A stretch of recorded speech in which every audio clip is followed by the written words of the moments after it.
Class, ये जो class है ये एमपीपीएससी की क्लास है ना, एमपीपीएससी की क्लास है। और मैं आप लोगों से यूनिट नंबर 7 पे बात कर रहा हूँ।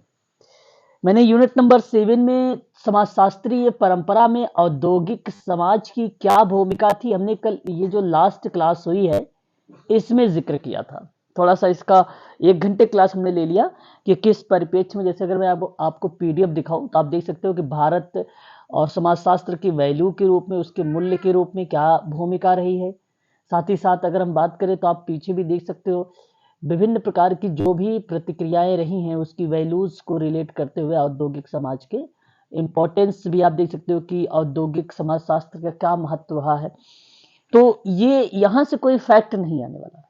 लेकिन अगर मैं इस सिलेबस में ही बात कर रहा हूँ 7 पे ही, श्रम विभाजन, ठीक है, नौकरशाही, तार्किकता, उत्पादन संबंधी, अतिरिक्त मूल्य अलगाव, ये बड़े इंपॉर्टेंट पॉइंट है। अगर आप एक दिन में 1 घंटे में अगर 2 चीजों को कंफर्म कर लेते हैं ना तो समझिए बहुत अच्छा यहाँ पे आपको तैयारी आपकी है।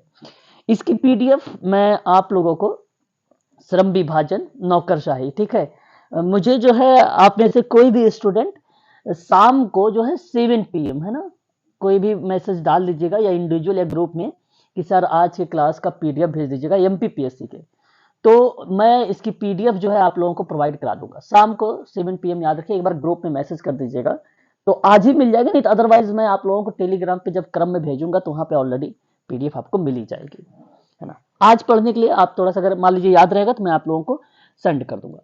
तो मैं स्टार्ट करता हूँ। देखिए ये जो टॉपिक है श्रम विभाजन, ये फैक्ट पर बेस्ड है ना। ये ज्यादातर अगर मैं आपसे बात करूं तो फैक्ट ज्यादा यहाँ से आने वाले हैं। तो मैं चाहूंगा कि आप सभी लोग ना श्रम विभाजन का जो सिद्धांत है इसके फैक्ट को याद रखिए सर, जो है, ठीक है, क्लियर रहेगा, एक बार स्पष्ट करो। जी सर। अच्छा, क्या आप श्रम विभाजन की बात अगर मैं करूं तो इनके बारे में आपने ये शब्द सुना है? दुर्खीम से सुना है। श्रम विभाजन का सिद्धांत, बिल्कुल ये एक सिद्धांत है और बहुत ही फेमस रहा है। तो एक एक पॉइंट को समझते चलिएगा, कॉपी पेन जरूर लिखिए बैठिएगा, 1 घंटे की केवल बात है। अगर कोई आपसे पूछे कि श्रम विभाजन होता क्या है तो आप सीधा सा एक शब्दों में जवाब दीजिएगा सभी लोग कि किसी काम को, है ना, किसी काम को कई भागों में, है ना, अपने शब्दों में आप सभी लोग बोल भी सकते हो और इसी तरीके से अप्लाइड प्रश्न भी बनाए जाते हैं, कई भागों अथवा अथवा छोटी प्रक्रियाओं में। प्रक्रिया का मतलब प्रोसेस होता है ना, प्रोसेस, प्रक्रियाओं में विभाजित करना, में विभाजित करना, ठीक है, में विभाजित करना। तो अगर अब आप कोई आपसे पूछे तो आप बोल सकते हो श्रम विभाजन किसी काम को कई भागों में डिवाइड करना या विभाजित करना क्या कहलाता है? श्रम विभाजन कहलाता है ना। ये छोटी प्रक्रियाएं अलग अलग व्यक्तियों या समूहों के द्वारा संपादित होती है ना। तो श्रम विभाजन का सिद्धांत को ही इंग्लिश में कहते हैं डिवीजन ऑफ लेबर। तो परीक्षा में सवाल आता है तो आप ध्यान रखिएगा कि अगर पूछे आपसे कि श्रम विभाजन का सिद्धांत किसने दिया है तो जवाब क्या आना चाहिए?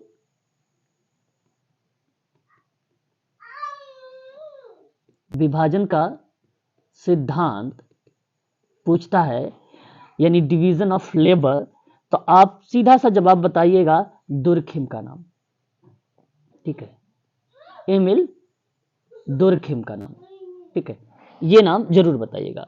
जब किसी बड़े कार्य को ना छोटे छोटे तर्क संगत टुकड़ों में बांटकर हर भाग को करने के लिए अलग अलग लोग निर्धारित किए जाते हैं तो उसे ही श्रम विभाजन कहा जाता है। श्रम विभाजन का एक और नाम है, क्या जानते हैं? कोई बच्चा बताएगा मुझे श्रम विभाजन को और हम किस नाम से जान सकते हैं? विशिष्टीकरण। विशिष्टीकरण, फिर से सुनिएगा, विशिष्टीकरण क्यों? हम स्पेसिफिक शब्द क्यों रिलेट कराते हैं, क्यों किसी चीज को स्पेशलाइजेशन में रिलेट कराते हैं?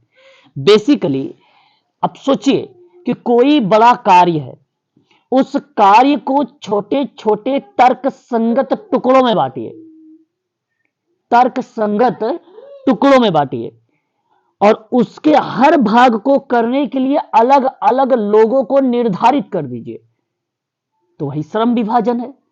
और वो श्रम विभाजन ही, क्योंकि आपने क्या किया है, लोग अलग अलग लोगों को निर्धारित किया है, इसलिए आपने कहीं ना कहीं स्पेसिफिक यानी एक प्रकार से विशिष्टता को दर्शाया है। और जब कोई एक यूनिक चीज में होती है, किसी एक पर्टिकुलर लोगों के लिए हम लोग बात कर रहे होते हैं, तो विशिष्ट कहलाता है। आप स्पेशल हो तभी तो आपके लिए स्पेशल तरीके से बात हो रही है। तो उसी को हम लोग क्या बोलते हैं, स्पेसिफिक रूप से जानते हैं, या उसे हम लोग विशिष्टीकरण का नाम देते हैं। तो इस चीज को आप सभी लोग ध्यान रखिएगा। इस संबंध में आपको बता दें कि श्रम विभाजन की अवधारणा एडम स्मिथ द्वारा भी पेश की गई थी। अब एमपीपीएससी का परीक्षा दे रहे हैं, तो मैं चाहूंगा कि एडम स्मिथ का नाम यहाँ तो भाई कैसे आ गया, क्योंकि तो वो अर्थव्यवस्था में नाम आता था। आपने पिछली क्लासेस में अगर देखा होगा तो अर्थशास्त्र वगैरह में नाम पढ़ा होगा एडम स्मिथ का। तो मैं यहाँ पर आपको एक लाइन में समझाना चाहूंगा, क्योंकि आईएमपी करके बाय द वे अगर प्रश्न इस तरीके से बनेगा, देखो लोगों को यही पता है कि भाई श्रम विभाजन का सिद्धांत तो दुर्खिम, ऑप्शन में भी दुर्खिम आएंगे, दुर्खिम का नाम लगाओगे तो वहां पे आपका गलत हो जाएगा। लेकिन यही इंपॉर्टेंट करके मैं उस पॉइंट को नोट करूंगा, ध्यान दीजिएगा। श्रम विभाजन, श्रम का विभाजन, श्रम का विभाजन कार्यों के विभाजन को संदर्भित, ठीक है, संदर्भित करता है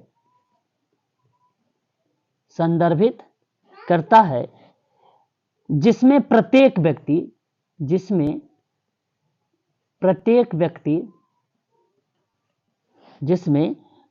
व्यक्ति उत्पादन प्रक्रिया, ठीक है, उत्पादन प्रक्रिया के एक विशिष्ट या विशेष कह सकते हो, विशिष्ट भाग पर ध्यान केंद्रित करता है। देखिए जो मैंने 2-3 परिभाषा बताया है ना, उसी से रिलेटेड ये भी बताया है ना, केवल शब्द अलग हैं, मीनिंग वही है। लेकिन इसमें क्या हुआ, इसी प्रक्रिया में, इसमें मूलतः अगर मैं बात करूं तो आपको एक नाम याद आ रहा होगा या वर्ष याद आ रहा होगा 1776 का। 1776 में एडम स्मिथ ने अपनी पुस्तक, समझिएगा बहुत ध्यान से, अपनी पुस्तक, ठीक है, अ वेल्थ ऑफ नेशंस,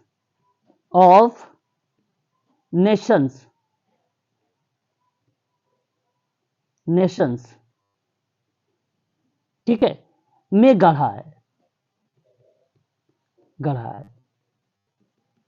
अब देखो सवाल कहेगा कि श्रम का विभाजन के कार्यों के बारे में निम्न में किस किताब में जिक्र किया गया है, ठीक है, या आपसे यह कह दिया जाए कि श्रम विभाजन किताब की बात होता है तो द वेल्थ ऑफ नेशंस रहेगा। अच्छा, जब वेल्थ ऑफ नेशंस रहेगा तो मैं आपको बता दूं कि श्रम विभाजन द लेबर वाला कॉन्सेप्ट तो वहां पे मेंशन ही नहीं होगा, क्योंकि वो स्पष्टीकरण कर देता है। और यदि बाय द वे अगर आपको वो ऑप्शन में ना हो श्रम विभाजन का कॉन्सेप्ट को लेकर या उसकी किताबों को लेकर, तो यहां पर सीधा सीधा आप जिक्र कर सकते हो कि द वेल्थ ऑफ नेशंस की किताब है और एडम स्मिथ ने कहा। दूसरी बात कि श्रम विभाजन के सिद्धांत को निम्न में किस विद्वान के द्वारा अवधारणा दी गई है, तो अगर इमिल दुर्खिम ना हो तो एडम स्मिथ है, तो आप कंफ्यूज मत होइएगा कि क्वेश्चन गलत आया है, आप सीधा सीधा एडम स्मिथ का नाम लगाइएगा, ठीक है, इस चीज को ध्यान रखिएगा। इन्होंने एक उदाहरण के रूप में प्रसिद्ध रूप से एक पिन फैक्ट्री का इस्तेमाल किया था। अब परीक्षा में यह सवाल बन सकता है कि पिन फैक्ट्री का इस्तेमाल किसने किया है, और श्रम विभाजन का ही सिद्धांत में यूज है, ये श्रम विभाजन के सिद्धांत में यूज है। मैं यहां पे लिख रहा हूं कि एक उदाहरण, मतलब एक उदाहरण के रूप में, एक उदाहरण के रूप में प्रसिद्ध रूप से एक पिन फैक्ट्री का इस्तेमाल किया है। ठीक है, एक मिनट, थोड़ा सा पेन नहीं चल रही, एक मिनट थोड़ा सा। तो आप यहां पे जरूर ध्यान रखिएगा कि एक उदाहरण के रूप में अगर आपसे पूछता है तो आप बताइएगा कि प्रसिद्ध रूप से एक पिन फैक्ट्री का इस्तेमाल किया गया है, और ये जो इस्तेमाल किया है वो एडम स्मिथ ने किया है। ठीक है, ये बात आप जरूर ध्यान रखिएगा इसके संबंध में। तो मेन पॉइंट तो केवल इतना है, एक पिन फैक्ट्री का इस्तेमाल,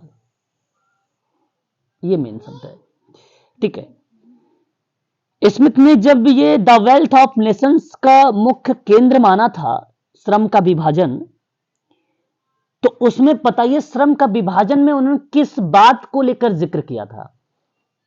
श्रम के विभाजन में अगर वो बात कर रहे हैं एडम स्मिथ, तो किस चीज को लेकर जिक्र कर रहे हैं? तो मैं आप लोगों से कहूंगा कि आर्थिक विकास की अवधारणाओं को निहित करते हैं। वो किसको निहित करते हैं बताइए? आर्थिक विकास हाँ की अवधारणा को निहित करते हैं। अब सवाल क्या आपके पेपर में आता है, कहता है कि श्रम का विभाजन निम्न में किन अवधारणाओं पर जिक्र होता है, और लिख दे अगर बाय द वे की बाय एडम स्मिथ, तो केवल जब आर्थिक विकास शब्द कहीं पर भी मिले, जरूरी नहीं कि वो श्रम के विभाजन में ही मिले, कहीं पर भी अवधारणा आर्थिक विकास में मिले तो आप नाम लगाएंगे एडम स्मिथ का। तो मुझे उम्मीद है कि अब इस प्रश्न से अगर एडम स्मिथ आते हैं श्रम के विभाजन में तो आप लोग गलती नहीं करोगे, और उम्मीद है कि गलती करना भी नहीं चाहिए आप लोगों को। ठीक है, तो इस चीज को आप सभी लोग ध्यान रखिएगा। एडम स्मिथ ने 1776 में ही इस चीज को लेकर जिक्र कर दिया था, है ना। लेकिन जब बात हम करते हैं दुर्खिम की महोदय के बारे में, आवाज क्लियर मेरी है, स्पष्ट है सारी चीजें? एक बार कर दीजिएगा, बता दीजिएगा आप लोग। जी सर। ओके, अब समझिएगा आप सभी लोग। हाँ, जब दुर्खिम ने श्रम विभाजन का सिद्धांत दिया तो इन्होंने एक किताब लिखी दुर्खिम ने। उम्मीद है कि अब दुर्खिम की किताब का नाम पता होना चाहिए आप लोगों को। बता सकते हैं? फ्रांसिस महाविद्वान जिनका नाम एमिल दुर्खिम, क्या किताब थी जो श्रम का विभाजन का सिद्धांत दिया? उस किताब का नाम बताएं please. The division of labour. Okay, the division of labour, बहुत बढ़िया जवाब आया है आपका।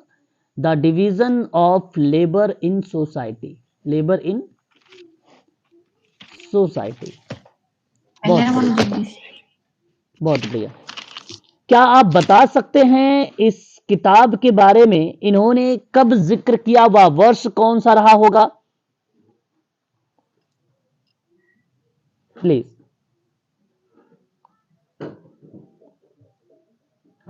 सर 1893। ओके, और भी कोई बच्चे? 2-3 बच्चे वही क्लास में बता सकते हो, बड़ा आसान सा सवाल है।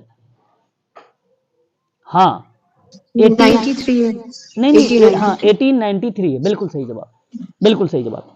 ठीक है, तो ये एमिल दुर्खिम के द्वारा ये जो किताब है ये प्रतिपादित की गई थी। इस चीज को आप सभी लोग अवश्य ध्यान में रखिएगा, हो सकता है परीक्षा के दृष्टिकोण से इंपॉर्टेंट हो। दुर्खिम की 2-3 किताबें हैं एमपीपीएससी के, अगर आप एग्जाम देने जा रहे हो तो मैं आप लोगों से कहूंगा कि इन किताबों को जरूर नोट कर लीजिएगा, क्योंकि यहां से सवाल तय पूछा जाएगा। मैं किताब का नाम बताऊंगा, आप वर्ष बताइएगा। ठीक है, पहला एक किताब है सुसाइड। जरा बताइए सुसाइड कब आई, वर्ष बताइए आप।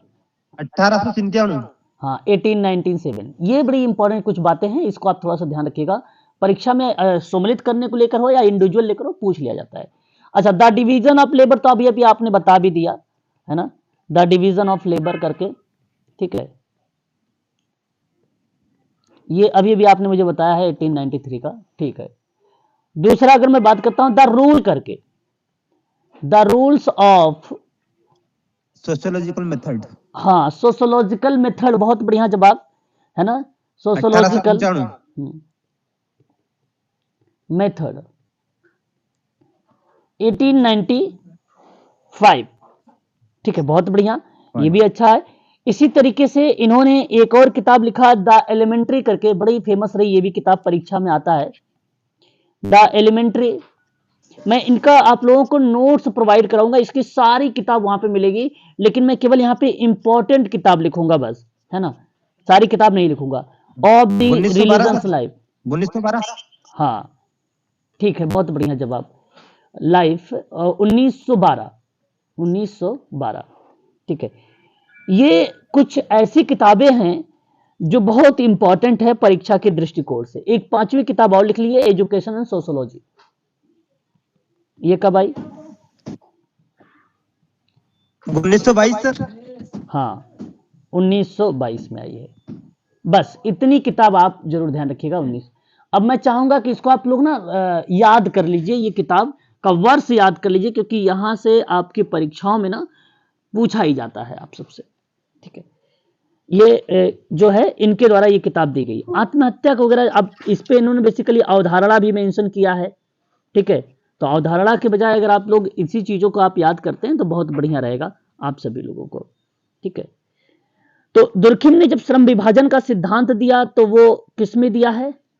The division of labour in society की किताब में दिया है। ठीक है, इस बात को आप ध्यान रखिएगा। आपको मैं बता दूं कि दुर्खिम ने तर्क दिया था कि जैसे जैसे समाज बढ़ता है और अधिक जटिल होता जाता है, वे अधिक विशिष्ट होते जाते हैं। क्या इस बात से आप सहमत हैं? तो मैं चाहूंगा कि एक तर्क इनका लिख लीजिए। अब ये तर्क जो है परिभाषा के रूप में पूछा जाता है। तो इन्होंने, दुर्खिम ने तर्क क्या दिया है? कहा है कि जैसे जैसे समाज बढ़ता है, समाज बढ़ता है और अधिक जटिल होता है, सुनते जाइएगा, अधिक जटिल होता जाता है, जाता है।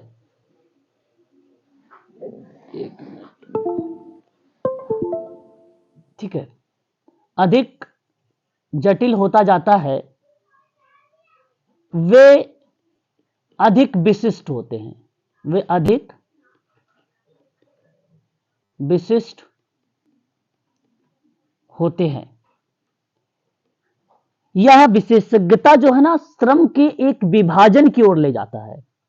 ये जो ऊपर की लाइन है, इसका मीनिंग क्या है कि यह विशेषता जो बता रही है वो श्रम के एक विभाजन की ओर ले जा रहा है। क्योंकि अधिक विशिष्ट होने का मतलब क्या होता है कि एक स्पेसिफिक किसी चीज पर आप बात कर रहे हो। तो आप यहां पे लिख सकते हो कि यह विशेषज्ञता या यह विशेषज्ञता, यह विशेषज्ञता, ठीक है, श्रम के विभाजन, श्रम के एक विभाजन की ओर ले जाता है, विभाजन की ओर ले जाता है, ओर ले जाता है। इस तर्क की एक प्रकार से अगर मैं कहूं तो निष्कर्ष मैंने निकाल के आपको बता दिया है ये। ठीक है, दुर्खिम ने तर्क दिया भाई ये चीजें कि मान लीजिए जैसे जैसे समाज विकसित होते गए वे और अधिक जटिल होते गए। इसका मतलब यही है कि अधिक विशिष्टता का मतलब यही था कि अधिक जटिल होते गए, और उससे क्या हुआ, इससे कि श्रम का बड़ा विभाजन हुआ। तो दुर्खिम ने समाज को दो प्रकार से बांटा, है ना। दुर्खिम ने समाज को कितने भागों में बांटा है?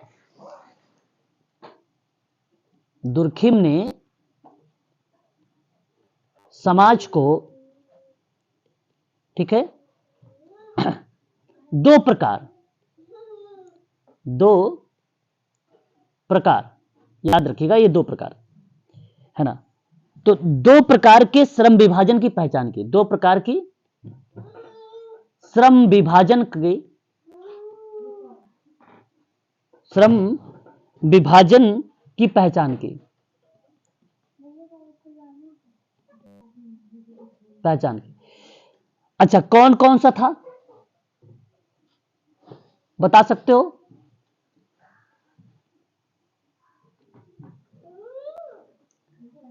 यांत्रिक और दूसरा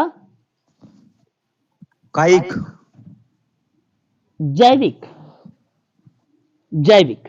हाँ या कायिक, हाँ।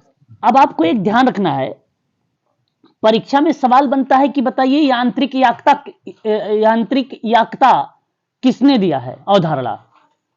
तो पेपर में आया हुआ सवाल है, मैं बता रहा हूं आपको। यांत्रिक बहुत इंपॉर्टेंट है। तो आप बताइएगा दुर्खिम का है। जैविक एकता की बात करेगा किसने दिया, तो भी आप बताएंगे कि दुर्खिम ने दिया। यह श्रम विभाजन का आइडेंटिफाई है, जो दो टाइप आप देख रहे हैं, है ना। अब आप इसको समझिएगा एक एक करके। मैंने पहला पॉइंट मेंशन किया है यांत्रिक एकता के बारे में, यांत्रिक एकता के बारे में, ठीक है। अच्छा, अब सुनिए, यांत्रिक एकता होता क्या है, मैं एक लाइन में लिखना भी चाहूंगा ताकि आप इसे आइडेंटिफाई कर सकें। अगर बाय द वे कोई पूछे भी तो आप बता देना। यांत्रिक एकजुटता, एकजुटता मतलब एकता को साझा मूल्य, मूल्य का मतलब वैल्यू होता है, तो साझा मूल्यों और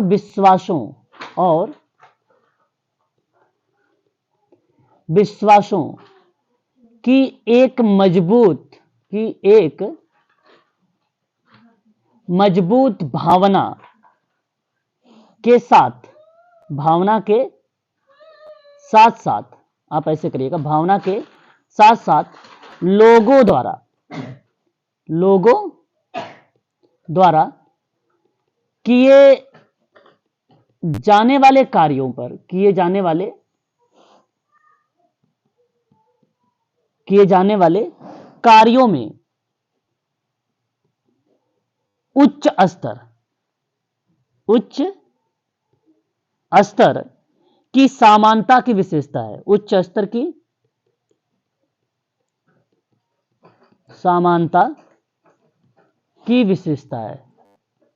अब समझिएगा थोड़ा सा, विशेषता है,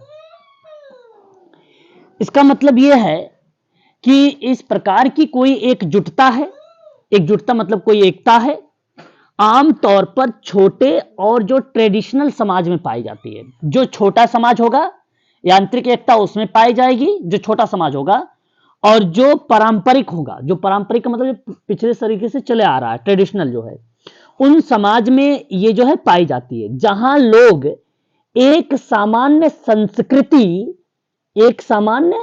संस्कृति, भाषा और जीवन शैली को साझा कर रहे हो। मतलब एक कोई सामान्य उसकी संस्कृति है समाज की, या कोई एक ऐसी लैंग्वेज है या भाषा है जो अपने जीवन शैली को क्या कर रहे हैं, शेयर कर रहे हैं या उसमें साझा कर रहे हैं। तो इन समाज में श्रम विभाजन का न्यूनतम है, इन समाजों में श्रम विभाजन का न्यूनतम है, और लोग समान प्रकार के काम करते हैं। मतलब सामान का मतलब वही काम कर सकता है ना जो छोटी जनसंख्या वाले होंगे।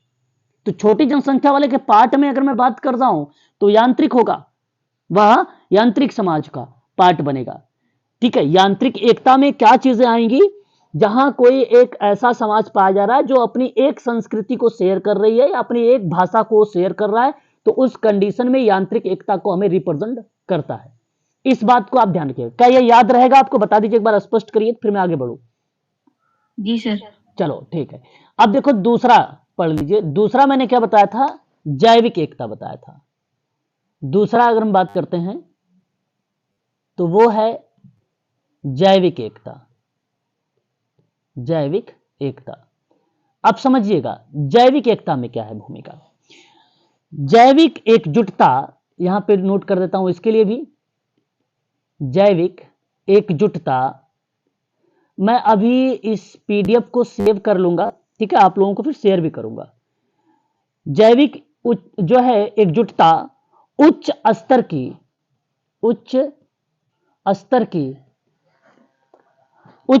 की विशेषता, ठीक है, विशेषता, और पारस्परिक को हम लोग पारस्परिक प्रक्रिया में हम लोग अन्योन्यश्रित बोलते हैं, जिसको रेसिप्रोकल कहा जाता है। तो आप लिख सकते हो विशेषता और अन्योन्य श्रित ठीक है, की विशेषता है, की विशेषता है। बेसिकली ये रेसिप्रोकल वाली विशेषता है। रेसिप्रोकल मतलब व्यक्ति और समाज दोनों एक प्रकार से क्या हो रहे हैं, एक दूसरे पर निर्भर हो रहे हैं, आश्रित हो रहे हैं। तो उस संबंध में ये शब्द जो है रिलेट होता है। ठीक है, विशेषता है। ठीक है, इस बात को ध्यान रखिएगा। अब देखिए आधुनिक समाज में क्या है, ये आधुनिक औद्योगिक समाज में, क्योंकि हम पढ़ रहे हैं औद्योगिक समाज, आप सिलेबस भी देख सकते हो यहां पे कि समाजशास्त्री परंपरा में औद्योगिक समाज को रिलेट कराया गया है। तो इसलिए इस चीज को मैं चाहता हूं कि आप नोट भी कर लो, है ना। यहां पे मैं नोट करूंगा क्योंकि इंपॉर्टेंट चीजें रहेंगी तो उसको आप ज्यादा जल्दी जो है एक्वायर कर लेंगे। ठीक है, तो आगे हम बात करते हैं। तो आधुनिक, हाँ, आधुनिक औद्योगिक समाज,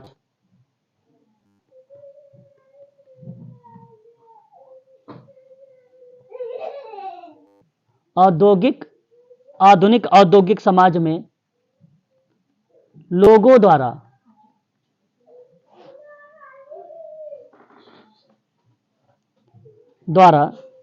अत्यधिक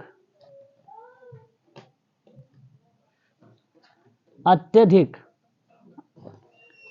विशिष्ट कार्य करने की संभावना की संभावना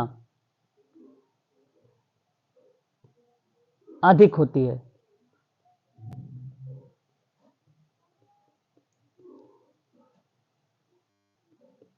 और विभिन्न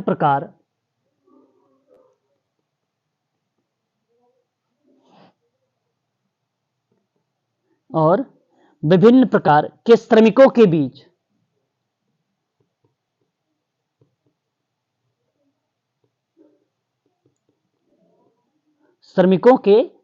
बीच अन्योन्याश्रय की एक बड़ी मात्रा होती है ना।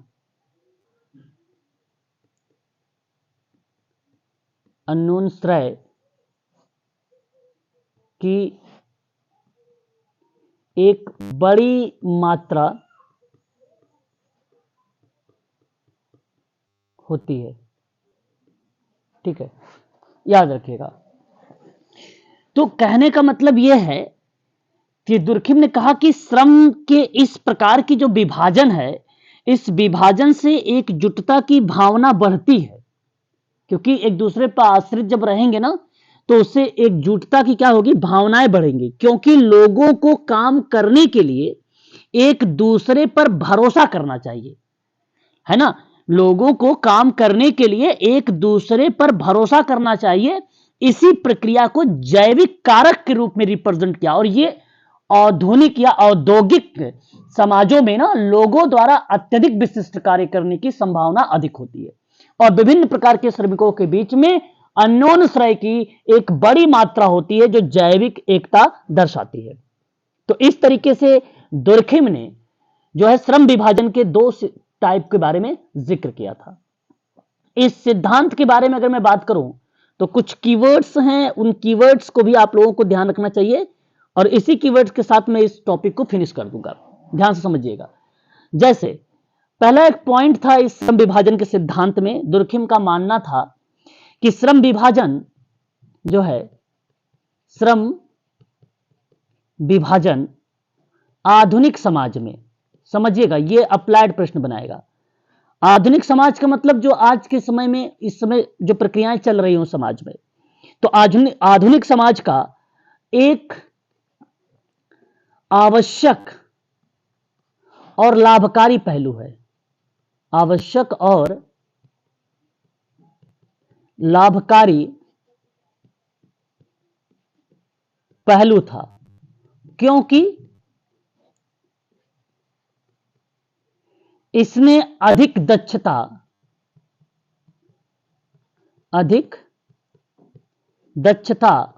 और अन्योन्याश्रितता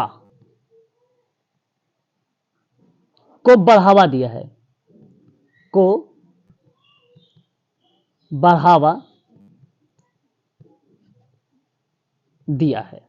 ठीक है, उन्होंने तर्क दिया था कि कार्यों की जो विशेषज्ञता है ना, वो व्यक्ति के विशिष्ट कौशल पर ध्यान केंद्रित करती है और अपने क्षेत्र में विशेषज्ञ बनने की अनुमति देती है, जिससे आप ये कह सकते हो कि उत्पादकता में वृद्धि हुई है। तो इसलिए ये पहला तर्क उन्होंने दिया कि श्रम विभाजन आधुनिक समाज का आवश्यक और लाभकारी पहलू था, क्योंकि इसमें दक्षता यानी जो कार्य के कौशल हैं और अन्योन्याश्रितता को बढ़ावा दिया गया है श्रम के विभाजन में। पहला शब्द, तो अगर परीक्षा में सवाल बनेगा तो मैं उसको अंडरलाइन कर रहा हूं, वो शब्द क्या होगा? दक्षता होगा और अन्योन्याश्रितता होगा। ये परीक्षा में क्वेश्चन बनाएगा। ठीक है, इस पॉइंट से आप एलिमेंट करिएगा। दूसरा पॉइंट, दुर्खिम का यह भी मानना था कि बहुत अधिक विशेषज्ञता है ना, बहुत अधिक विशेषज्ञता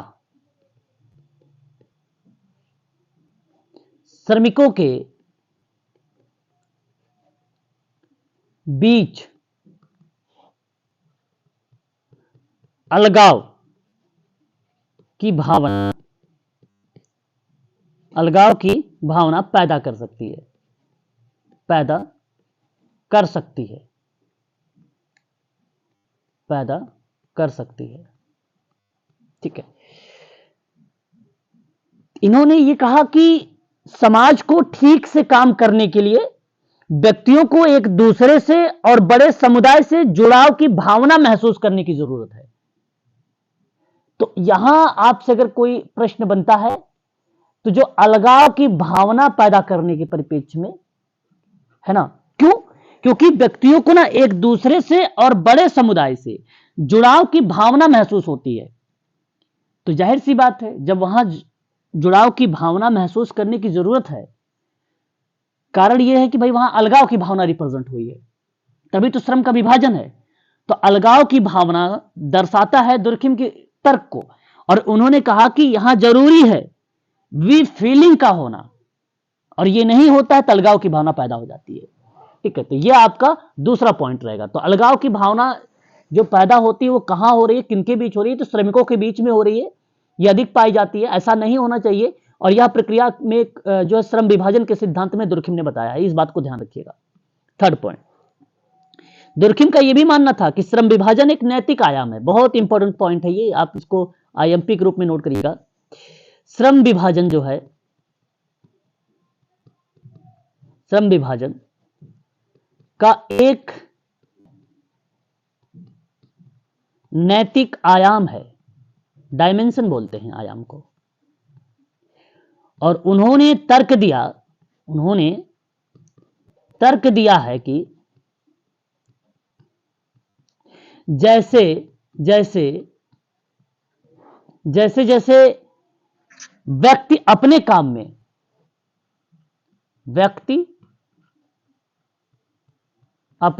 में अधिक विशिष्ट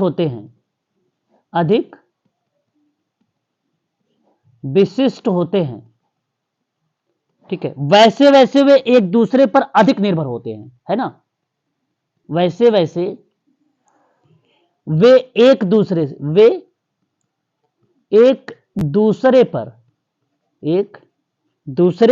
पर अधिक निर्भर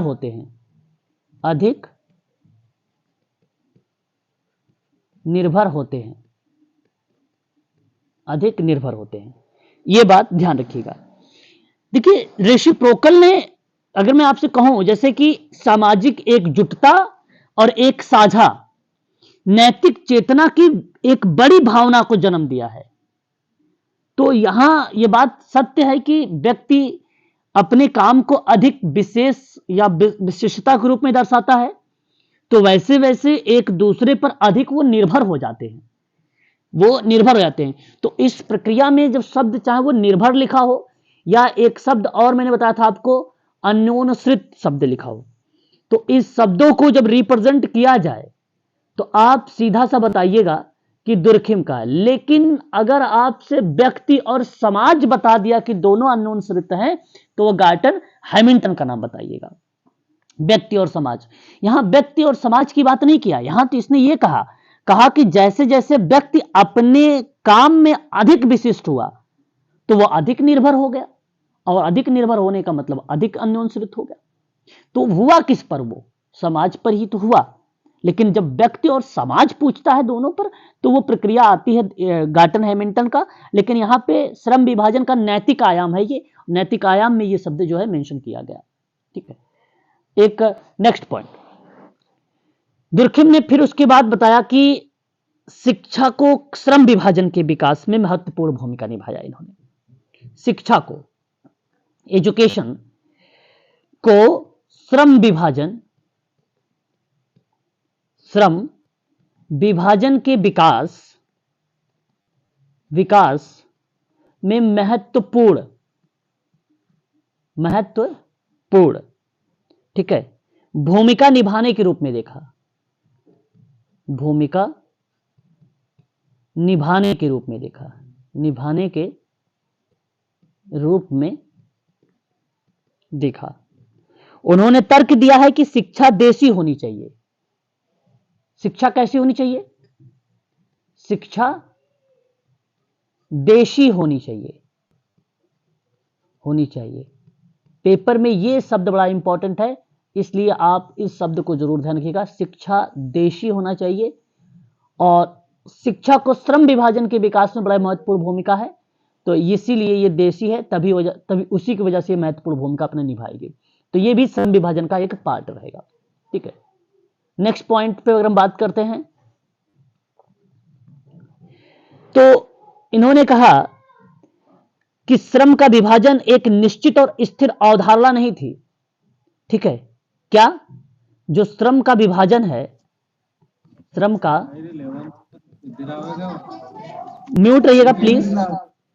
अरे सर वो गलती से सर हो गया, 1 मिनट सर। ओके, एक निश्चित या स्थिर अवधारणा नहीं है, अवधारणा नहीं थी। तब क्या था? बल्कि आप यह कह सकते हो कि एक सतत प्रक्रिया थी। एक सतत का मतलब कंटिन्यूअस होता है, लगातार होता है। एक सतत प्रक्रिया थी, है ना, जो समय के साथ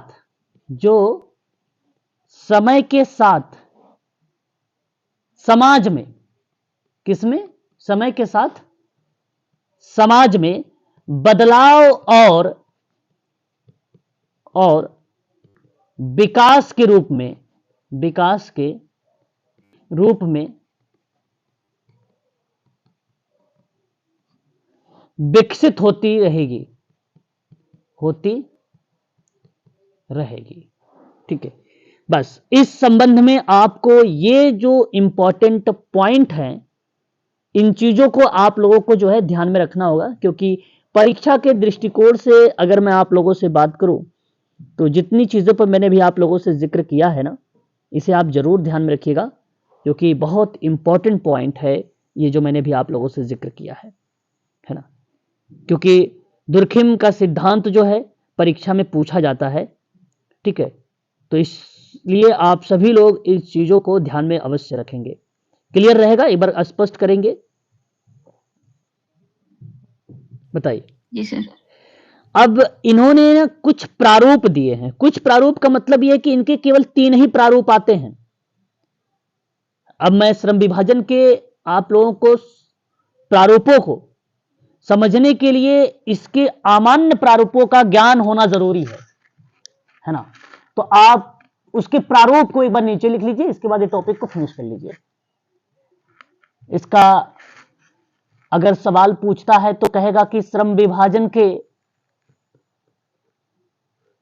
के असामान्य प्रारूप नहीं है, ऐसे सवाल पूछता है। और 3 ही इन्होंने दिया है प्रारूप।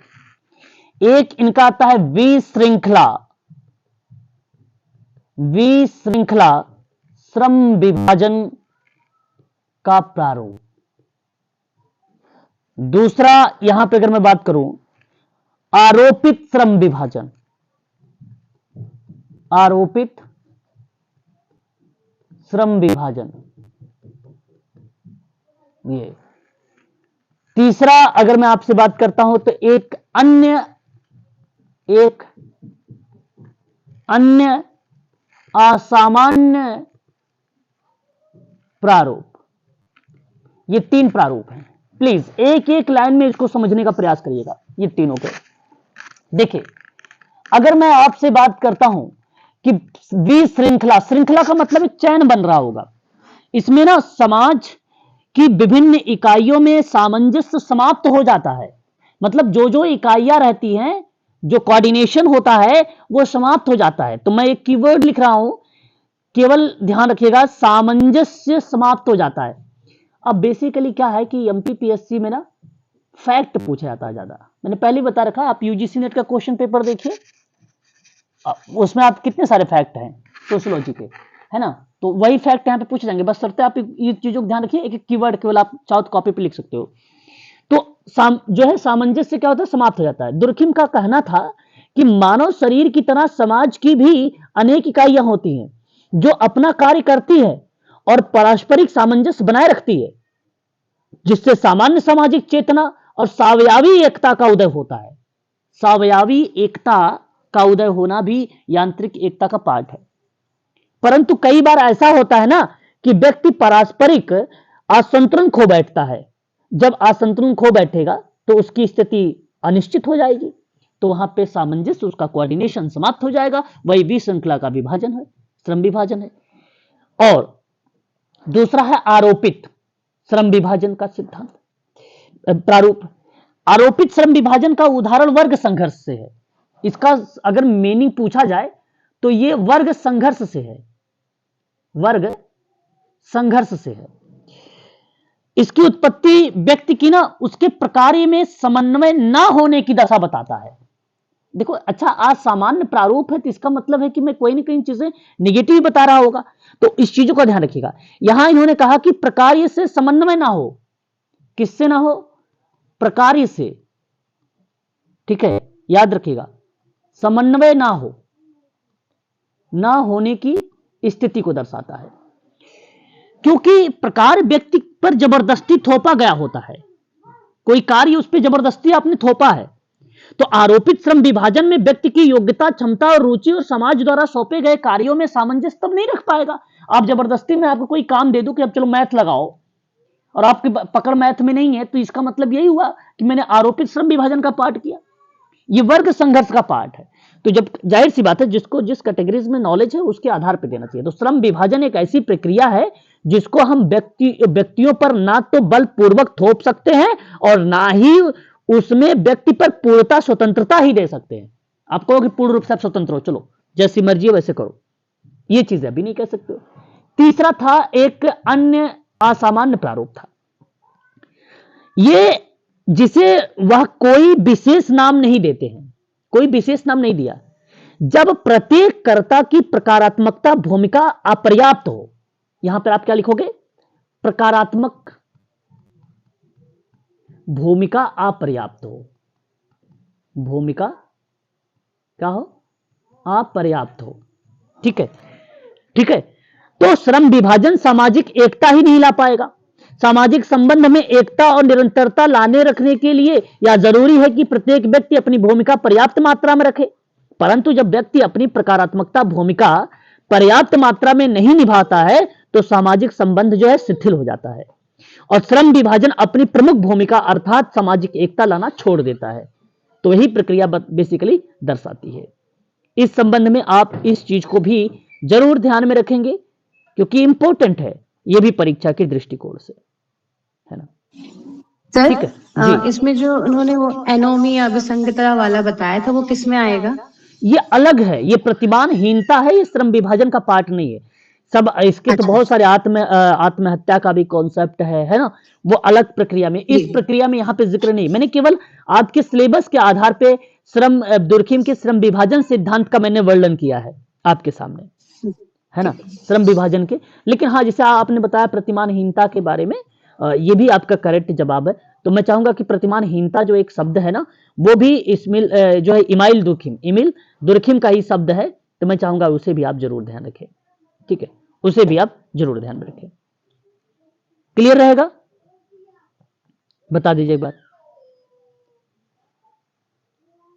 अब मैं एक सवाल करूं क्या? जी एक दो चार सवाल कर लूं ताकि आप उस क्वेश्चन में आपकी पकड़ बन जाए थोड़ी सी, है ना। जी सर। जैसे अगर बाय द वे आपकी परीक्षा में सवाल आया, तो आपके सवाल आएगा, कहेगा कि आधुनिक सभ्य समाज, आधुनिक सभ्य समाज कार्य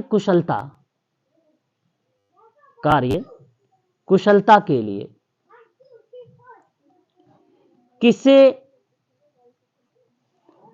आवश्यक मानता है? ठीक है, आवश्यक मानता है। ऑप्शन ए आपसे कहेगा कि, ऑप्शन ए आपसे बताएगा कि जाति प्रथा को। ऑप्शन बी आपसे कहेगा श्रम विभाजन को।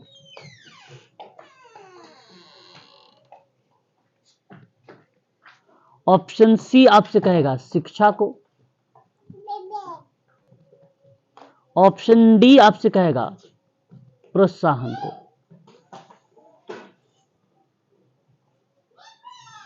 जवाब बताइएगा प्लीज। सर बी, श्रम विभाजन। बिल्कुल सही जवाब, बी आपका यहां पे श्रम विभाजन। क्योंकि आधुनिक सभ्य समाज में कार्य कुशलता के बारे में अगर किसी विद्वान का जिक्र भी हुआ है, तो वहां पर एक बात जरूर ध्यान रखिएगा, श्रम विभाजन का।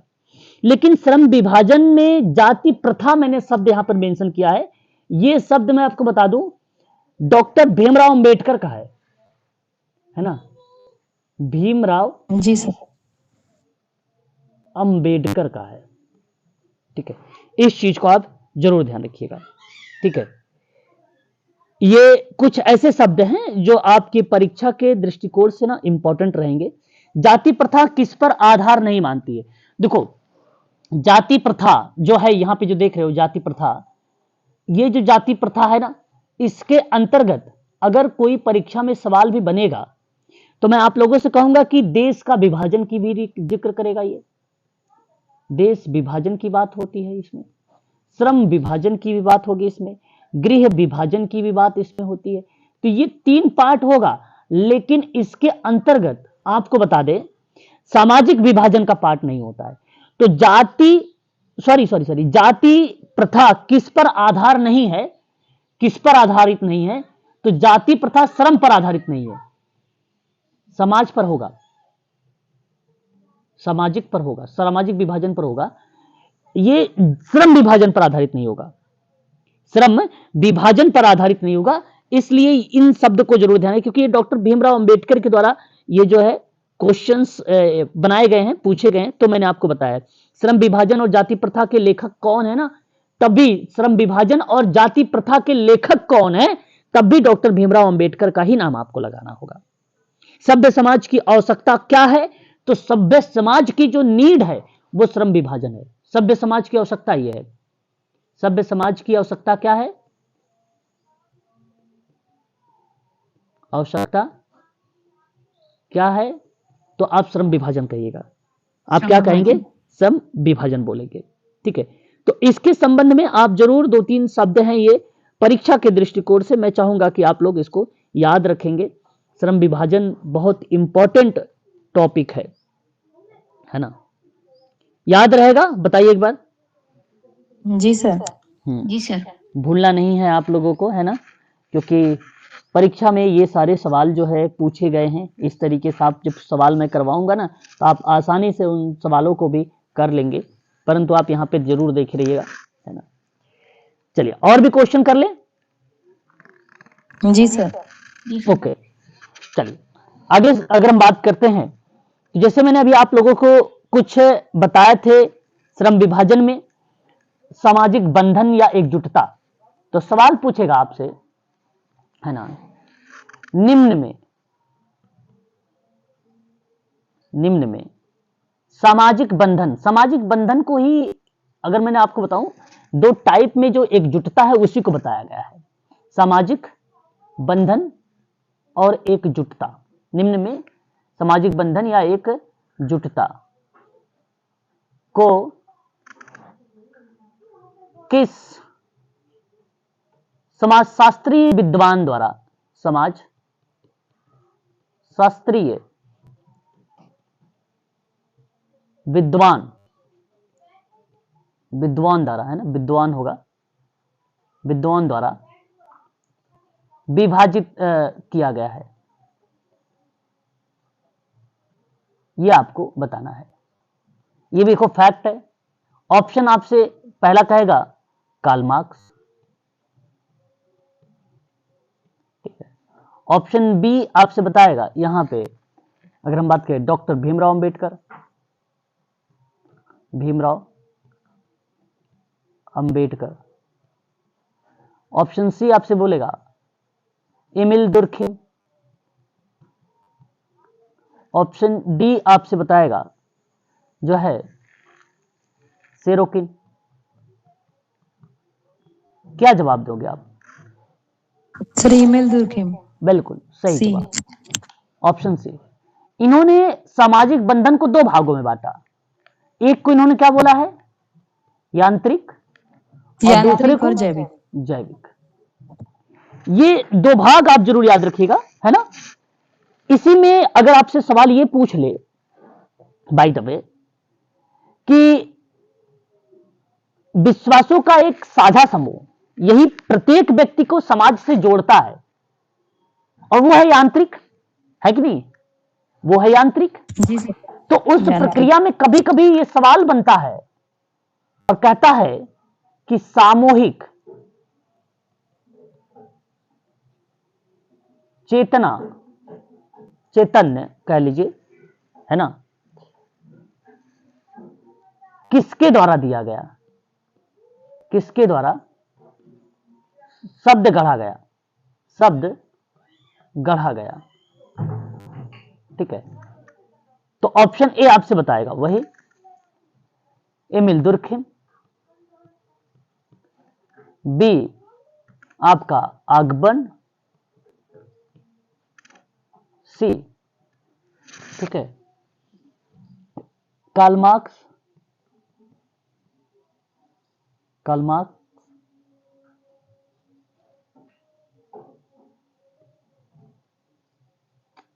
नाम भी देखो नहीं आ पाता, कार्ल मार्क्स। और डी आपसे कहेगा अल्फ्रेड। क्या जवाब देंगे? सर ए एमिल दुर्खेम। हाँ, एमिल दुर्खेम सही जवाब। एमिल दुर्खेम का शब्द है, और आपका सही जवाब ऑप्शन नंबर आपका पहला यहां पे करेक्ट हो जाएगा, ठीक है। ये आपको ध्यान में रखना होगा, ठीक है। नेक्स्ट अगर मैं आपसे बात करूं, सवाल परीक्षा में इस तरीके से भी बनाए जाते हैं कि समाज, अगर आपसे कह दे कि समाज, जैसे जैसे समाज, जैसे जैसे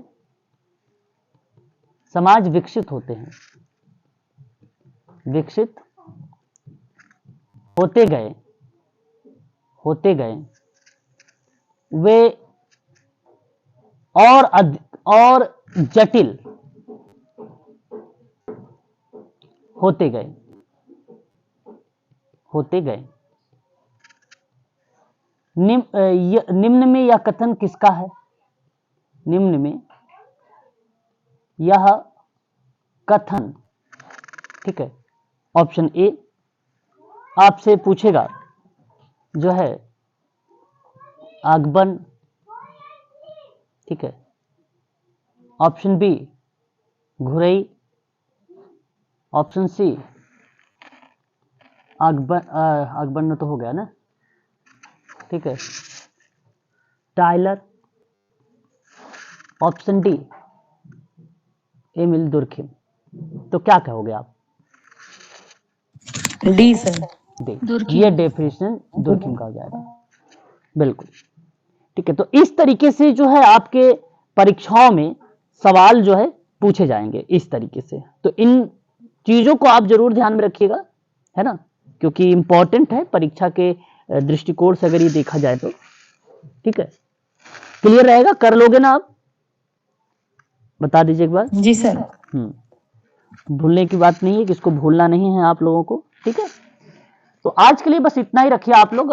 जो नेक्स्ट क्लास में आप लोगों से जिक्र करूंगा नौकरशाही के बारे में, है ना, वहां पर भी इसी तरीके से 5-6 क्वेश्चंस करके भी आप लोगों को रिलेट करवा दूंगा। ये नौकरशाही भी मैक्स वेबर का पूरी अच्छे से आपको याद हो जाएगा, जिस तरीके से आज आपने श्रम विभाजन पढ़ा है ना। ठीक है, तो श्रम विभाजन याद रहेगा आप लोगों को, एक बार क्लियर कर दीजिए। जी सर, जैसे कि लास्ट क्वेश्चन में आपने बोला कि समाज विकसित होते गए, इसी में समाज विशिष्ट वाला भी आपने बताया था, तो सेम ही रहेगा ये हाँ, विकसित और या फिर विशिष्ट वो तो श्रम विभाजन का मैम नाम है ना, विशिष्टीकरण। श्रम विभाजन का तो एक प्रकार से नाम। मैंने आपसे क्या बोला था? मैंने आपसे कहा था कि जब मान लीजिए किसी चीज को आप अलगाव करोगे, अलग अलग डिवाइड करोगे, भाग में डिवाइड कर दोगे, बांट दोगे, तो वो एक विशेष व्यक्ति बन जाएगा, एक विशेषता की तरफ चला जाएगा, है ना, वो एक विशेषता की तरफ चला जाएगा।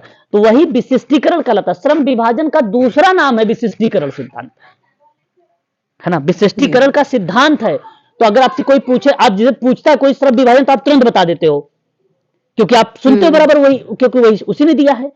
अच्छा, रीजन ये है कि उसकी किताब ही उसी पर बेस्ड है, लेकिन विशिष्टीकरण के नाम से किताब नहीं है। तो श्रम विभाजन का नाम ही दूसरा है, विशिष्टीकरण, है ना। ठीक है सर। ठीक है, और पूछिए, बताइए और भी कुछ। यही सावयवी है। हाँ, सावयवी तो इसी का पार्ट है। सभी। यांत्रिक सावयवी तो मतलब एक प्रकार से ना लोगों को एकजुटता बनाने की बात करता है ना, क्योंकि देखो यांत्रिक एकजुटता को साझा मूल्य और विश्वासों में एक मजबूत भावना के साथ लोगों द्वारा किए जाने वाले कार्यों में उच्च स्तर की समानता लाता है। अब उच्च स्तर की जब समानता लाएगा तो सामूहिक चेतना होगा। वो क्या कहलाता है? सामूहिक चेतना कहलाता है। और सामूहिक चैतन्य या चेतना रिप्रेजेंट करता है सावयवी को, सावयवी को। ठीक है, क्लियर रहेगा? चलो अच्छा, ठीक है, तो अभी के लिए आप लोग इतना ही रखिए। ठीक है, और जो है आप सबकी क्लासेस अब शाम को चलेगी नहीं, आफ्टरनून में चलेगी नहीं, और मैं अभी आपको इसी लिंक पर यूजीसी नेट, आप बने रहिए, आधे घंटे बाद फिर यूजीसी नेट की क्लास चलेगी। ठीक है, आधे घंटे बाद। सर